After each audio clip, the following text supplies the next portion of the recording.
नमस्कार विद्यार्थी मित्रांनो, MPSC एड्युकेटर यूट्यूब चॅनलमध्ये तुमचं स्वागत आहे.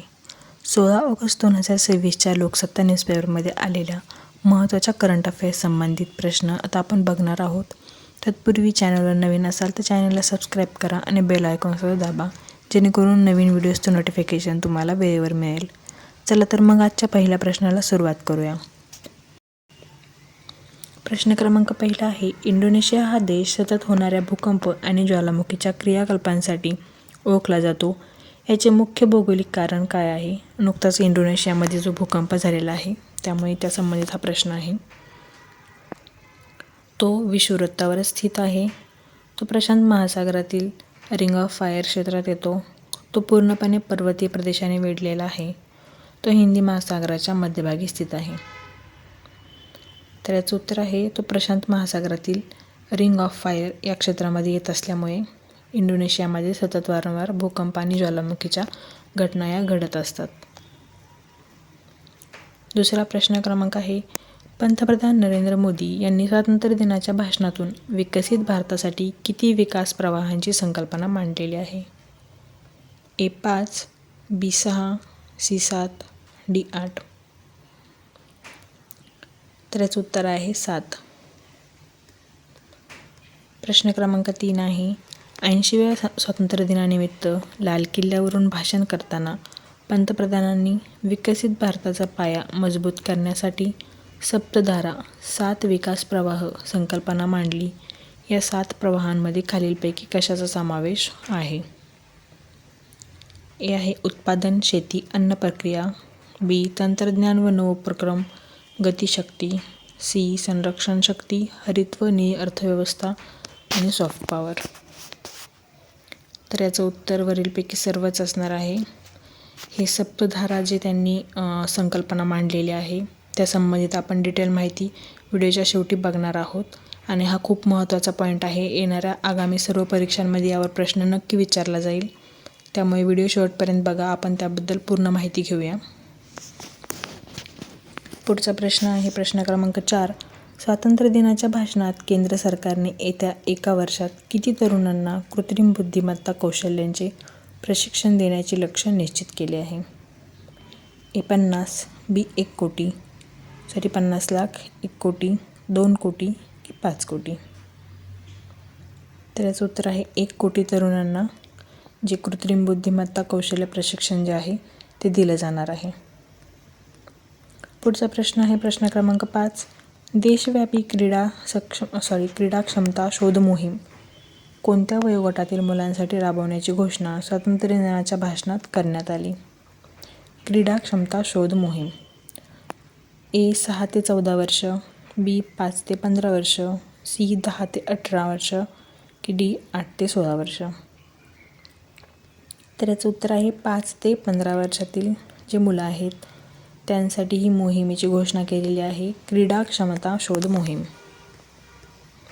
प्रश्न क्रमांक 6, पंतप्रधान सूक्ष्म अन्न प्रक्रिया उद्योग योजनेत उल्लेखनीय काम केल्याबद्दल कोणत्या राज्याला राष्ट्रीय पुरस्काराने सन्मानित करण्यात येणार आहे?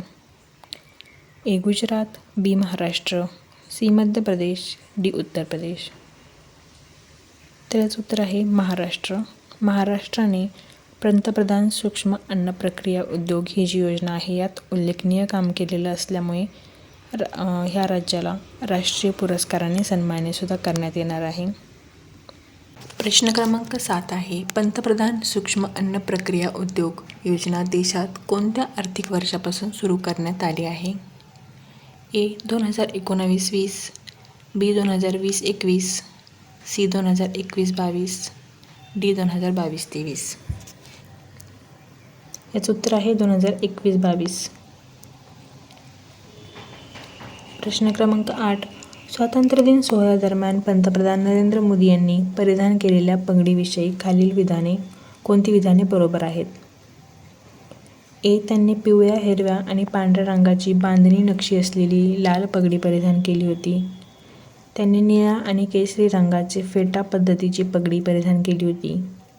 त्यांनी केवळ शुद्ध पांढऱ्या रंगाची पगडी परिधान केली होती. त्यांनी पिवळ्या आणि गुलाबी रंगाची बांधणी पगडी परिधान केली होती. तर याचं उत्तर आहे त्यांनी पिवळ्या, हिरव्या आणि पांढऱ्या रंगाची बांधणी नक्षी असलेली लाल पगडी परिधान केली होती.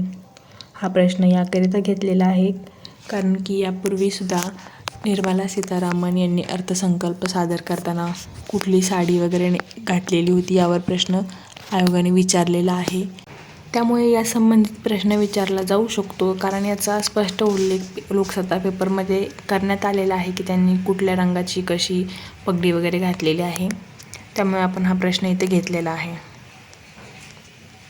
प्रश्न क्रमांक 9 आहे, पंतप्रधान नरेंद्र मोदी यांनी स्वातंत्र्य दिनाच्या भाषणात आत्मनिर्भर भारत या संकल्पनेला नवी दिशा देण्यासाठी सप्तधारा ही संकल्पना मांडली. यातील पहिल्या प्रवाहामध्ये म्हणजेच उत्पादन क्षेत्रामध्ये खालीलपैकी कोणत्या 3 बाबींवर विशेष भर दिला जाणार आहे? ए आहे किंमत, गुणवत्ता आणि व्याप्ती. बी आयात निर्यात आणि कर. सी रोजगार, वेतन आणि तंत्रज्ञान. डी भांडवल, कामगार आणि जमीन. याचं उत्तर आहे किंमत, गुणवत्ता आणि व्याप्ती. प्रश्न क्रमांक 10, सप्तधारामधील हरित आणि निळी अर्थव्यवस्था या प्रवाहाचा मुख्य भर कशावर आहे?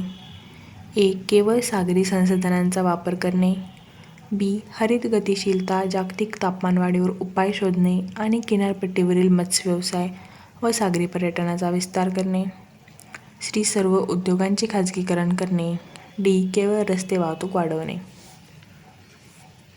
तर याचं उत्तर आहे बी हरित गतिशीलता, जागतिक तापमानवाढीवर उपाय शोधणे आणि किनारपट्टीवरील मत्स्यव्यवसाय व सागरी पर्यटनाचा विस्तार करणे हे हरित आणि निळ्या अर्थव्यवस्थेमधील मुख्य पॉईंट्स आहेत.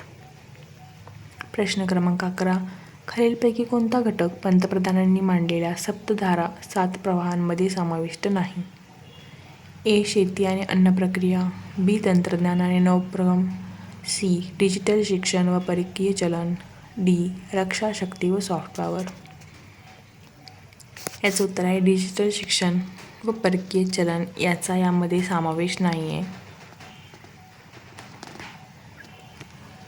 तर हे होते आजचे प्रश्न. यामध्ये आपण आता पुढे सप्तधारा जे 7 विकास प्रवाह पंतप्रधान नरेंद्र मोदींनी लाल किल्ल्यावरील भाषणात सांगितलेलं आहे त्याबद्दल डिटेल माहिती घेऊया. तर ही सप्तधारा संकल्पना काय आहे याबद्दल आपण पूर्ण माहिती घेऊया.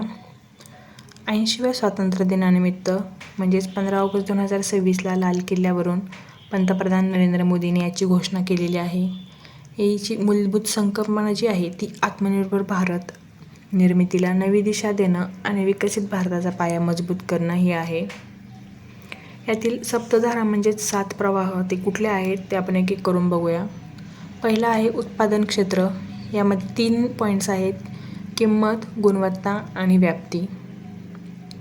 सुट्या भागांपासून मोठ्या उत्पादनांपर्यंत संपूर्ण मूल्य साखळी भारतात विकसित करणे.